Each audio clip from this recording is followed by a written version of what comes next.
Selamat sore Kakak, terima kasih atas waktu dan kesempatan yang telah diberikan kepada saya. Perkenalkan, nama lengkap saya Dafrosa Desmalinda Wela. Saya dari program studi pendidikan guru sekolah dasar. Jadi, di sini saya akan mewawancarai Kakak mengenai kasus pemberantasan korupsi di Indonesia. Sebelum memulai ke pertanyaannya, izinkan Kakak memperkenalkan diri Kakak terlebih dahulu. Baik, terima kasih karena telah hadir di tempat ini dan kemudian mau mewawancarai saya.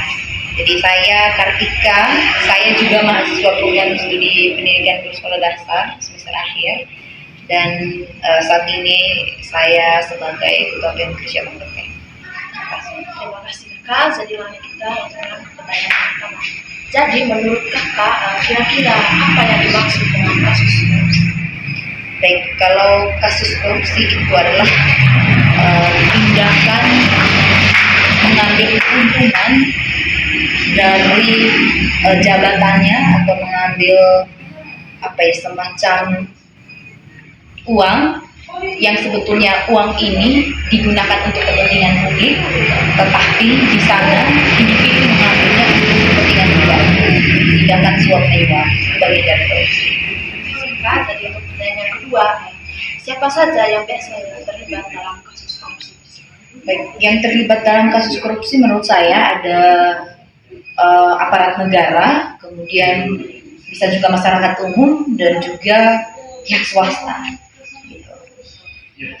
Atau butuh penjelasan lanjutan seperti apa?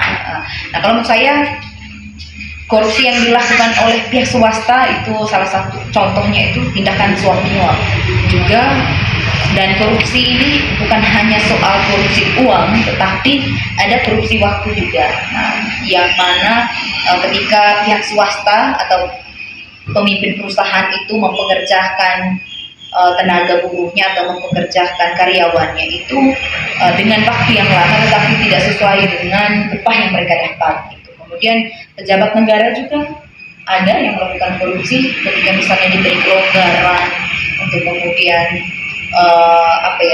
menjalankan suatu program tertentu, di sana pasti akan ada korupsi. Kalau misalnya mereka melakukannya dengan tujuan untuk memperoleh kepentingan pribadi. Kakak, jadi untuk pertanyaan selanjutnya, kira-kira menurut Kakak bagaimana korupsi ini bisa terjadi meskipun sudah adanya regulasi instansi kiranya karena pemerintah begitu banyak melakukan tindakan korupsi. Padahal yang kita tahu tindakan korupsi itu adalah tindakan tidak terpuji. Kira-kira menurut Kakak? Baik, kalau omong soal korupsi ini selalu merajalela setiap tahunnya. Tentunya terjadinya korupsi itu karena bagi uang. Uang ini muncul kapan saja dan di mana saja. Nah, apa yang kemudian korupsi ini terus merajalela yang walaupun sudah ada regulasi yang mengatur seperti KPK misalnya. KPK ada undang-undang tertentu yang kemudian mengatur soal pemberantasan korupsi. Nah, di sana menurut saya salah satu faktor penyebabnya itu adalah hukum yang kemudian tidak terlalu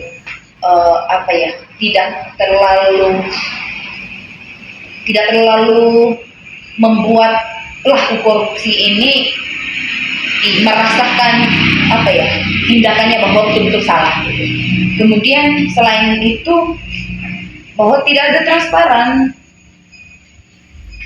ada transparansi dari pejabat publik atau pihak tertentu untuk kemudian katakan bahwa you salah, you sudah masuk dalam disangka sebagai orang yang melakukan korupsi, kemudian tindakan yang kau buat itu setimpal dengan hukum yang diberikan. Nah, kadang-kadang itu tidak dilakukan dengan baik, yang walaupun ada regulasi yang mengatur. Nah, kemudian kalau omong soal korupsi ini kan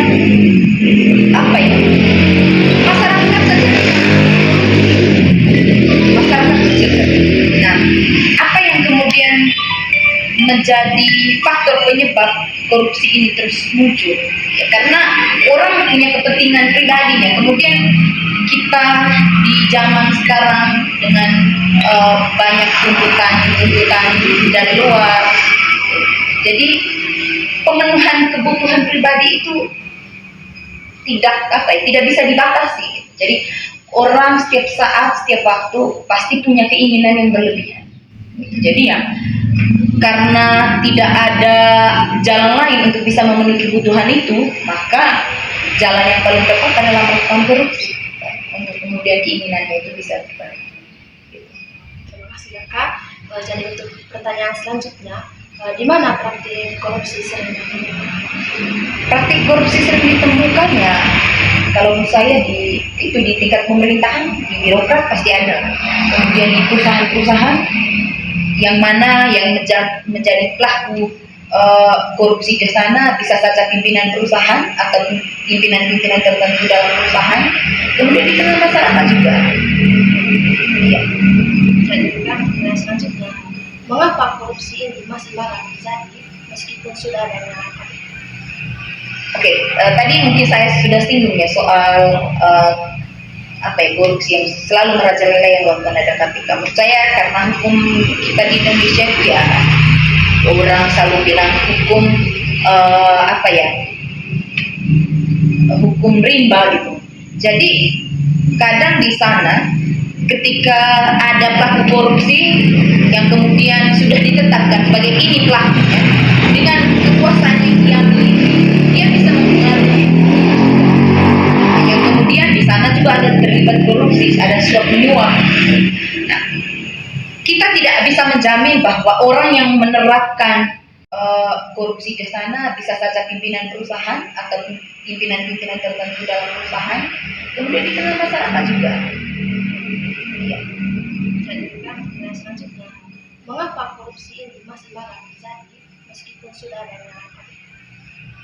Oke, tadi mungkin saya sudah singgung ya soal korupsi yang selalu merajalela yang dilakukan ada KPK. Menurut saya karena hukum kita di Indonesia itu ya, orang selalu bilang hukum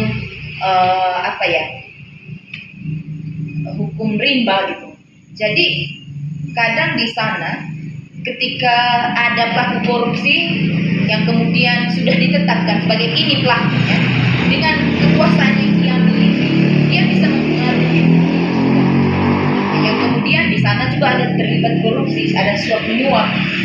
Nah, kita tidak bisa menjamin bahwa orang yang menerapkan hukum atau pihak KPK ini juga berjalan mulus. Nah, kita juga menduga bahwa ya, mereka juga bisa melakukan tindakan korupsi di sana. Makanya yang walaupun masalah korupsi ini diselesaikan oleh KPK, ya bisa saja di sana tidak ada transparansi juga. Dan kemudian kalau menurut saya kenapa kemudian terus merajalela, itu karena mungkin pada saat tindakan pemeriksaan atau diselesaikan di tingkat KPK, adanya tidak transparansi dari pihak-pihak yang menjadi saksi. Itu yang kemudian kadang KPK salah mengambil keputusan. Bisa saja saksi berbohong, demikian, dan itu yang mempengaruhi hukum itu tersendiri. Apakah kemudian ini dijebloskan atau dia menerima hukuman sesuai dengan kesalahan yang dibuat. Karena tidak ada transparansi dari saksi. Terima kasih Kak. Jadi untuk pertanyaan yang terakhir, bagaimana cara kita sebagai masyarakat untuk ikut memberantas korupsi? Kalau menurut saya sih kembali ke pribadi kita masing-masing ya, karena soal pemenuhan kebutuhan dan keinginan dan kebutuhan ini tidak akan terpenuhi gitu. Jadi pertama tanamkan moral untuk kemudian tidak mau kemudian menggunakan uang atau harta benda waktunya orang lain untuk memenuhi kebutuhan sendiri, dan itu kembali pada diri kita masing-masing.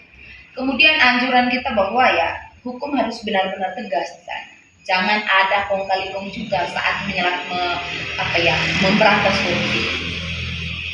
Dan terima kasih Kak. Jadi sudah